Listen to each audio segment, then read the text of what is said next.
Welcome back dears. അപ്പം നമ്മൾ iterative waterfall model എന്താണെന്ന് ഡിസ്കസ് ചെയ്തു. അപ്പം ഇനി നമ്മൾ നെക്സ്റ്റ് മോഡലിലേക്ക് പോവുകയാണ്. That is prototyping model. Next നമ്മളെ ടോപ്പിക് എന്ന് പറയുന്നത് പ്രോട്ടോടൈപ്പിംഗ് മോഡലാണ്. അപ്പോൾ പ്രോട്ടോടൈപ്പിംഗ് മോഡൽ എന്ന് പറയുന്നത് ഇറ്ററേറ്റീവ് വാട്ടർഫോൾ മോഡലിന്റെ ഡ്രോബാക്സിൽ നമ്മൾ മെയിൻ ആയിട്ടൊരു ഡ്രോബാക്ക് പഠിച്ചത് എന്താണ്? കസ്റ്റമർ റിക്വയർമെന്റ്സ് നോട്ട് ക്ലിയർ അല്ലെങ്കിൽ ഈ മോഡൽ എന്തല്ല, സ്യൂട്ടബിൾ അല്ല, ഒരു ഡിസഡ്വാൻറ്റേജ് ആണ്. കസ്റ്റമർ റിക്വയർമെന്റ്സ് നമുക്ക് അറിയാമെങ്കിൽ മാത്രമേ അതെന്താവുള്ളൂ, നമുക്ക് ആ ഒരു രീതി ഫോളോ ചെയ്തിട്ട് നമുക്ക് എന്ത് ചെയ്യാൻ പറ്റുള്ളൂ, സോഫ്റ്റ്വെയർ ഡെവലപ്പ് ചെയ്യാൻ പറ്റുള്ളൂ. സപ്പോസ് നമുക്ക് കസ്റ്റമർ റിക്വയർമെന്റ്സ് പ്രോപ്പറായിട്ട് അറിയില്ലെങ്കിൽ നമ്മൾ പ്രോപ്പറായിട്ട് കസ്റ്റമർ റിക്വയർമെന്റ്സ് കളക്ട് ചെയ്യണം. ആ ഒരു സമയത്ത് നമ്മൾ ഫോളോ ചെയ്യാൻ പറ്റിയ ഒരു സോഫ്റ്റ്വെയർ ഡെവലപ്മെന്റ് മോഡലാണ് പ്രോട്ടോടൈപ്പിംഗ് മോഡൽ എന്ന് പറയുന്നത്. പ്രോട്ടോടൈപ്പ് എന്ന് പറയുന്ന ഒരു വേർഡ് നിങ്ങൾ ഓൾറെഡി കേട്ടിട്ടുണ്ട്. എന്താ ഈ പ്രോട്ടോടൈപ്പ് എന്ന് പറഞ്ഞാൽ? എന്തെങ്കിലും ഒരു കാര്യത്തിന്റെ ഒരു ഇംപ്ലിമെന്റേഷനാണ്. അതേപോലെ തന്നെ ആക്ച്വലി അതായിരിക്കില്ല, അതിന്റെ ഒരു ടോയ് ഇംപ്ലിമെന്റേഷനാണ് നമ്മൾ അതിന്റെ പ്രോട്ടോടൈപ്പ് എന്ന് പറയുന്നത്. അപ്പൊ ഒരു സോഫ്റ്റ്വെയറിന്റെ പ്രോട്ടോടൈപ്പ് എന്ന് പറഞ്ഞാൽ ആ സോഫ്റ്റ്വെയർ ആക്ച്വലി എങ്ങനെയാണോ ഉണ്ടാവുക അതിൽ ഇംപ്ലിമെന്റ് ചെയ്യുന്നതിനെയാണ് നമ്മൾ എന്ത് പറയുന്നത്, സോഫ്റ്റ്വെയർ പ്രോട്ടോടൈപ്പിംഗ് എന്ന് പറയുന്നത്. പ്രോട്ടോടൈപ്പിംഗ് മോഡൽ എന്ന് പറഞ്ഞാൽ the prototyping model can be considered to be an extension of the iterative waterfall model. Iterative waterfall മോഡലിന്റെ ഒരു കണ്ടിന്യൂഷൻ തന്നെയാണ് എന്തെന്ന് പറയുന്നത്, പ്രോട്ടോടൈപ്പിംഗ് മോഡൽ എന്ന് പറയുന്നത്. അപ്പൊ ഇതിൽ നമ്മൾ ആക്ച്വൽ സോഫ്റ്റ്വെയർ ഡെവലപ്പ് ചെയ്യുന്നതിന് മുമ്പായിട്ട് അതിന്റെ ഒരു പ്രോട്ടോടൈപ്പ് ഡെവലപ്പ് ചെയ്യും. ആ സോഫ്റ്റ്വെയർ എങ്ങനെയാണോ കാണാനുണ്ടാവുക, ഏകദേശം അതിന് എങ്ങനെയാണോ ഉണ്ടാവുക, ആക്ച്വലി അതിന്റെ പെർഫോമൻസ് ഉണ്ടാവില്ല, അതിന്റെ റിലയബിലിറ്റി ഒന്നും ഉണ്ടാവില്ല. അപ്പൊ അതിന്റെ ഒരു മോഡൽ, അതിന്റെ ഒരു ടോയ് ഇംപ്ലിമെന്റേഷൻ, ഡെമോൺസ്ട്രേഷൻ എന്നൊക്കെ പറയാം, അതുണ്ടാക്കിയിട്ട് കസ്റ്റമറിന് പ്രൊവൈഡ് ചെയ്യും. അപ്പൊ കസ്റ്റമറിന് മനസ്സിലാവും എങ്ങനെയാണ് ഈ സോഫ്റ്റ്വെയർ വരിക എന്നുള്ളത്. അപ്പൊ അതിൽ എന്തെങ്കിലും അഡീഷണൽ ഫീച്ചേഴ്സ് വേണമെങ്കിലോ എന്തെങ്കിലും മാറ്റങ്ങൾ വരുത്തണമെങ്കിലോ ഒക്കെ കസ്റ്റമർ അത് സജസ്റ്റ് ചെയ്യും. ആ റിവ്യൂ എടുത്തിട്ട് വീണ്ടും ആ പ്രോട്ടോടൈപ്പിനെ കുറച്ചും കൂടെ ഒന്ന് ഡെവലപ്പ് ചെയ്യും, എന്നിട്ട് കസ്റ്റമറിന് വീണ്ടും പ്രൊവൈഡ് ചെയ്യും. അങ്ങനെ ഫൈനലി കസ്റ്റമർ സാറ്റിസ്ഫൈ ആയാൽ മാത്രമേ എന്തിലേക്ക് പോവുള്ളൂ, ആക്ച്വൽ സോഫ്റ്റ്വെയർ ഡെവലപ്മെന്റിലേക്ക് പോവുള്ളൂ. അപ്പൊ ഇങ്ങനെ ചെയ്യുന്നതുകൊണ്ടുള്ള അഡ്വാൻറ്റേജ് എന്ന് പറയുന്നത് കസ്റ്റമർ റിക്വയർമെന്റ് കറക്റ്റ് ആയിട്ട് എന്ത് ചെയ്യാൻ പറ്റും, മനസ്സിലാക്കാൻ പറ്റും. അപ്പോൾ ഫൈനലി ഡെവലപ്പ് ചെയ്തു വരുന്ന ആക്ച്വൽ സോഫ്റ്റ്വെയർ എന്ന് പറയുന്നത് കസ്റ്റമറിന് എന്താണോ ആവശ്യമുള്ളത് ആ കറക്റ്റ് പ്രോഡക്റ്റ് ആയിരിക്കും നമുക്ക് എന്ത് ചെയ്യാൻ പറ്റുക, കസ്റ്റമറിന് ഡെലിവർ ചെയ്യാൻ പറ്റും. കുറച്ചും കൂടെ സക്സസ്ഫുൾ ആയിട്ടുള്ള മെത്തേഡാണ്. കുറെ ഡിസഡ്വാൻറ്റേജസും ഉണ്ട്. ഈ ഒരു മെത്തേഡിനെയാണ് നമ്മൾ എന്ത് പറയുന്നത്, പ്രോട്ടോടൈപ്പിംഗ് മോഡൽ എന്ന് പറയുന്നത്. അപ്പൊ നോക്കാം. This model suggest building A working prototype of the system before the development of the actual prototype, actual software. Actual software develop ചെയ്യുന്നതിന് മുമ്പായിട്ട് എന്ത് ചെയ്യുന്നു, അതിന്റെ ഒരു വർക്കിംഗ് പ്രോട്ടോടൈപ്പ് ഉണ്ടാക്കുന്നു. Then what is A prototype? A prototype is A toy implementation of A system. ആ സിസ്റ്റത്തിന്റെ ഒരു മോഡൽ, ടോയ് ഇംപ്ലിമെന്റേഷൻ എന്ന് പറഞ്ഞാൽ കാറിന്റെ ചെറിയ കാർ ഉണ്ടാക്കുക എന്ന് പറയില്ലേ, സിമിലർലി അതെ. അപ്പൊ അത് നോക്കിയാൽ എങ്ങനെയാണോ ആ കാർ എന്നുള്ളത് നിങ്ങൾക്ക് ചെറിയ കാർ നോക്കിയാൽ മനസ്സിലാവില്ലേ, അതേപോലെയാണ് ഈ പ്രോട്ടോടൈപ്പ് എന്ന് പറയുന്നത്. It has limited functional capabilities, low reliability or inefficient performance as compare to the actual software. Actual software പോലെ ഒന്നും അത് വർക്ക് ചെയ്യില്ല, പക്ഷെ ആക്ച്വൽ സോഫ്റ്റ്വെയർ എങ്ങനെയാണോ ഉണ്ടാവുക ഏകദേശം അതേപോലെയാണ് എന്തുണ്ടാവുക, ആ പ്രോട്ടോടൈപ്പ് ഉണ്ടാവുക. Okay, then a prototype can be built very quickly. പെട്ടെന്ന് തന്നെ നമ്മൾ ഡിസൈൻ ചെയ്ത് ഉണ്ടാക്കുന്നതാണ്. And use to evaluate customer satisfaction. Customer satisfied ആണോ എന്ന് മനസ്സിലാക്കാൻ വേണ്ടിയിട്ടാണ് നമ്മൾ ആക്ച്വലി എന്ത് ബിൽറ്റ് ചെയ്യുന്നത്, പ്രോട്ടോടൈപ്പ് ബിൽറ്റ് ചെയ്യുന്നത്. This model is used when all the requirements and resources are not clearly defined at the beginning of the phases. അതാണ് ഞാൻ നേരത്തെ പറഞ്ഞത്. സ്റ്റാർട്ടിങ്ങിൽ തന്നെ നമുക്ക് എന്താണ് ചെയ്യേണ്ടത് എന്നുള്ളത് ക്ലിയർ ആയിട്ട് അറിയില്ലെങ്കിൽ, റിക്വയർമെന്റ്സ് കറക്റ്റ് ആയിട്ട് അറിയില്ലെങ്കിൽ ഏറ്റവും കൂടുതൽ നമുക്ക് സ്യൂട്ടബിൾ ആയിട്ടുള്ള മോഡലാണ് എന്ത് എന്ന് പറയുന്നത്, പ്രോട്ടോടൈപ്പിംഗ് മോഡൽ എന്ന് പറയുന്നത്. അപ്പൊ ഒന്നും കൂടെ നോക്കാം. ഇത് ഒരു ക്ലാസിക് ഇറ്ററേറ്റീവ് വാട്ടർഫോൾ മോഡലിന്റെ ഒരു എക്സ്റ്റൻഷൻ ആണ്. പിന്നെ ആക്ച്വൽ സോഫ്റ്റ്വെയർ ഡെവലപ്പ് ചെയ്യുന്നതിന് മുമ്പായിട്ട് എന്ത് ബിൽഡ് ചെയ്യും, ഒരു വർക്കിംഗ് പ്രോട്ടോടൈപ്പ് ബിൽഡ് ചെയ്യും. ഈ പ്രോട്ടോടൈപ്പ് എന്ന് പറയുന്ന ഒരു ടോയ് ഇംപ്ലിമെന്റേഷൻ ആണ്, പക്ഷെ അത് ആക്ച്വൽ സോഫ്റ്റ്വെയറിന്റെ അതേപോലുള്ള റിലയബിലിറ്റിയോ കപ്പാസിറ്റിയോ പെർഫോമൻസോ ഒന്നും ഉണ്ടാവില്ല.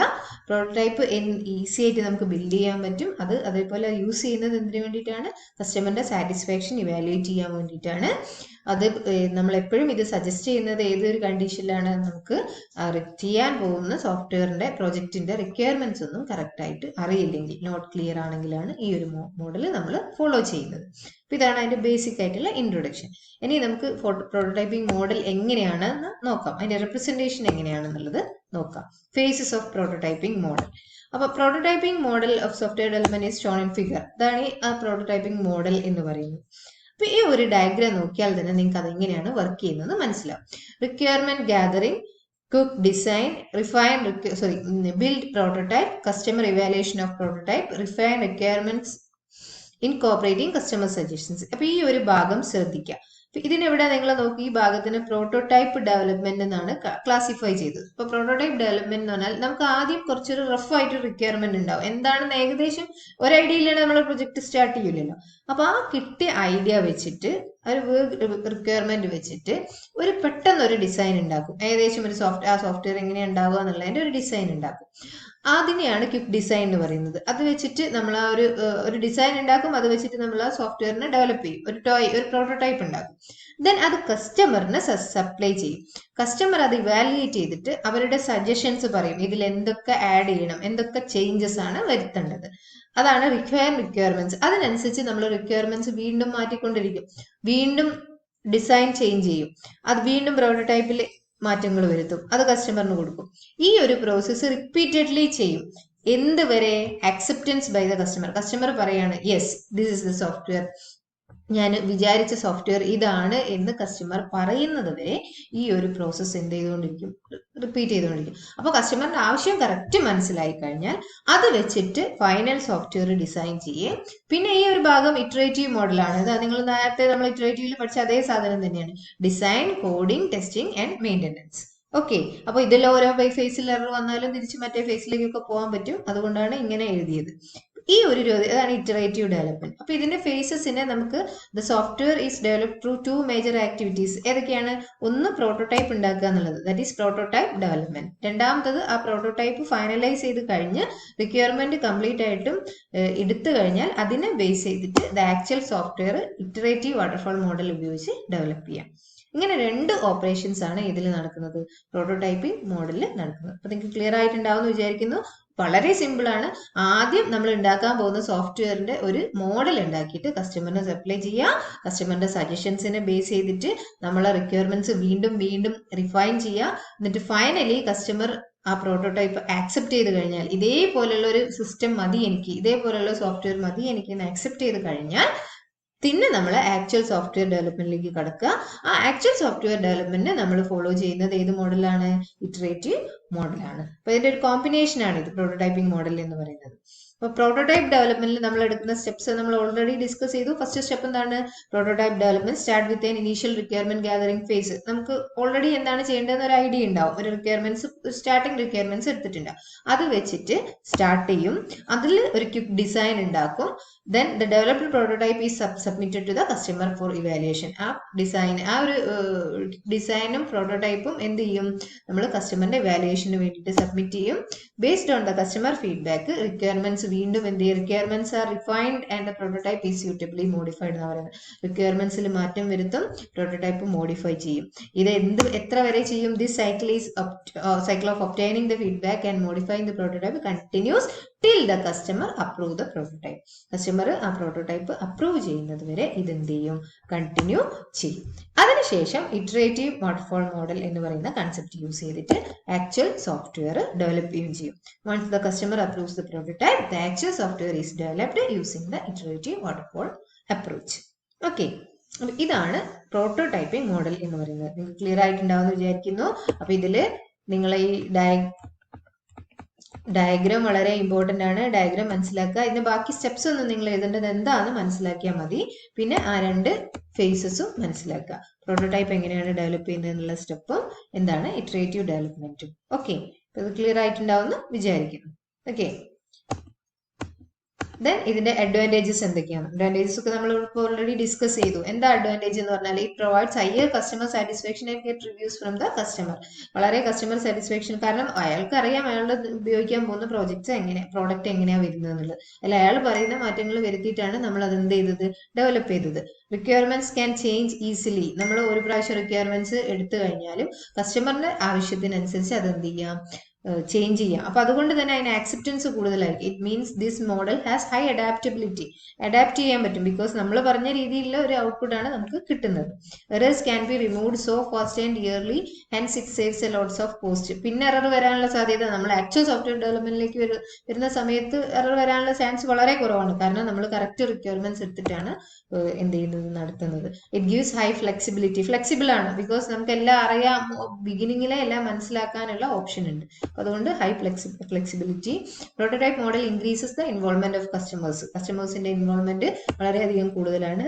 Developers can identify the missing functionality very easily. എന്തൊക്കെയാണ് നമുക്ക് വിട്ടുപോയത് നമുക്ക് വേഗം മനസ്സിലാവും. കാരണം എന്താണെന്ന് വെച്ചാൽ ഇത് കസ്റ്റമറിന് കൊടുക്കുമ്പോൾ അയാളാണ് അത് യൂസ് ചെയ്യേണ്ട ആള്. അപ്പൊ അയാളുടെ സജഷൻസിനനുസരിച്ചിട്ട് നമ്മൾ റിക്വയർമെന്റ്സ് റിഫൈൻ ചെയ്യുന്ന സമയത്ത് നമുക്ക് എന്തൊക്കെ വിട്ടുപോയി എന്നൊക്കെയുള്ളത് വേഗം മനസ്സിലാക്കാൻ പറ്റും. So these are the different advantages of prototyping model. ഒന്നും കൂടെ ഞാൻ ഡിസ്കസ് ചെയ്യാം. It provides higher customer satisfaction and get reviews from the customer. Requirements can change easily according to the customer. It means this model has high adaptability. Errors can be removed so fast and early, and hence it saves a lot of cost. Save ചെയ്യും. It gives high flexibility. Prototype model increases the involvement of customers. Developers can identify the missing functionality very easily. Some of the advantages of prototyping model. Okay, then moving on to the disadvantages. എന്തൊക്കെയാണ് disadvantages എന്ന് പറയുന്നത്? ഒരു അഡ്വാൻറ്റേജും കൂടെ ഉണ്ട്. This model helps to reduce the risk related to the software. വളരെ important ആയിട്ടുള്ള ഒരു advantage ആണ്. കാരണം റിസ്ക് കുറവാണ്. എല്ലാം അറിഞ്ഞിട്ടാണ് പിന്നെ ആക്ച്വൽ സോഫ്റ്റ്വെയർ ഡെവലപ്പ് ചെയ്യുന്നത്. അപ്പൊ പിന്നെ നമ്മൾ ഡെവലപ്പ് ചെയ്ത് കൊടുത്താൽ ഇനി അത് മിസ്സിംഗ് ആണ്, ഇത് മിസ്സിംഗ് ആണ് എന്നുള്ള പ്രശ്നം അവിടെ വരാനുള്ള ചാൻസസ് കുറവാണ്. ഓക്കെ, അപ്പൊ ഇത്രയാണ് അഡ്വാൻറ്റേജസ് എന്ന് പറയുന്നത്. ഇനി ഡിസഡ്വാൻറ്റേജസ് എന്ന് പറഞ്ഞാല് മെയിൻ ഡിസഡ്വാൻറ്റേജ് എന്താണ്? This model can be more costly. Cost കൂടാൻ സാധ്യത. എന്തുകൊണ്ടാണ് കോസ്റ്റ് കൂടുതൽ ആയിരിക്കും എന്ന് പറയുന്നത്? ആദ്യം നമ്മൾ എന്ത് ചെയ്യണം? ഈ പ്രോട്ടോടൈപ്പ് ഉണ്ടാക്കണം, അത് കസ്റ്റമറിന് കൊടുക്കണം, അവരുടെ സജഷൻസ് അനുസരിച്ച് ഇത് ഇങ്ങനെ മാറ്റിക്കൊണ്ടിരിക്കണം. അപ്പൊ അത് കുറച്ച് ടൈം കൺസ്യൂമിംഗ് ആണ്. അതിന് മാൻ പവർ വേണം, അതിനുള്ള റിസോഴ്സസ് വേണം. അപ്പൊ ഇത് അതിന്റെ കോസ്റ്റ് കൂട്ടാൻ സാധ്യതയുണ്ട്. Prototype model can be more complex if prototype is reviewed by the customer again and again. അപ്പൊ ഇവർക്ക് നമ്മൾ കസ്റ്റമേഴ്സിന് ഇത് സപ്ലൈ ചെയ്യുന്നതിനനുസരിച്ച് അവരുടെ ആവശ്യങ്ങളൊക്കെ കൂടിക്കൊണ്ടിരിക്കും. അപ്പം അത് കോംപ്ലക്സിറ്റി കൂട്ടും, വീണ്ടും വീണ്ടും അവർ review ചെയ്യുന്നതിനനുസരിച്ചിട്ട്. It does not provide clear documents. Documentation ഒന്നും കൂടുതലായിട്ട് നടക്കുന്നില്ല. This model can take more time to develop a software product. നമുക്ക് നേരത്തെ മനസ്സിലായതാണ്. കാരണം ആദ്യം നമ്മൾ പ്രോട്ടോടൈപ്പ് ഡെവലപ്പ് ചെയ്ത് കസ്റ്റമർ ഫീഡ്ബാക്ക് എടുത്ത് വീണ്ടും അത് റിഫൈൻ ചെയ്ത് അങ്ങനെയാണ് ഡെവലപ്മെന്റ് വരുന്നത്. അപ്പോൾ കൂടുതൽ സമയം എടുക്കും ഡെവലപ്പ് ചെയ്യാൻ വേണ്ടിയിട്ട്. ടൈം കൺസ്യൂമിംഗ് ആണ്. If customer refuses to accept the prototype, then there may be a wastage of lot of cost in development. അപ്പോൾ നമ്മൾ ഉണ്ടാക്കി കൊടുത്ത എത്രയായിട്ടും കസ്റ്റമർ സാറ്റിസ്ഫൈ ആവുന്നില്ലെങ്കിൽ നമ്മൾ ചിലപ്പോൾ ആ പ്രോജക്റ്റ് തന്നെ അവിടെ എന്ത് ചെയ്യാൻ ചാൻസ് ഉണ്ട്, ഡ്രോപ്പ് ആയി പോകാനൊക്കെ ചാൻസ് ഉണ്ട്. അപ്പോൾ നമ്മളെ എഫേർട്ടൊക്കെ അവിടെ ലോസ് ആവാൻ സാധ്യതയുണ്ട്. അതാണ് if a customer refuses to accept the prototype. നമ്മൾ കൊടുത്ത പ്രോട്ടോടൈപ്പ് ആക്സെപ്റ്റ് ചെയ്യാൻ റിഫ്യൂസ് ചെയ്യുകയാണെങ്കിൽ വേസ്റ്റേജ് ഓഫ് ടൈമും എന്താണ് കോസ്റ്റും എഫേർട്ടും ഒക്കെ അവിടെ ഉണ്ടാവും.